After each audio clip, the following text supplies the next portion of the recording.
Welcome to Chillin' 101. We hope this video helps. In this video, I will show how to make French toast with pancake mix.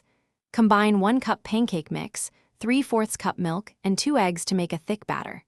Dip slices in batter, let soak for 30 seconds per side, and cook in a buttered skillet until golden and crisp. Serve with syrup, fruit, or powdered sugar for a quick, comforting breakfast. Adjust batter thickness for fluffiness and experiment with cinnamon or vanilla for extra flavor. Make batter with 1 cup pancake mix, 3/4 cup milk, and 2 eggs for balanced texture. If batter is too thick, add a tablespoon of milk at a time until it coats bread.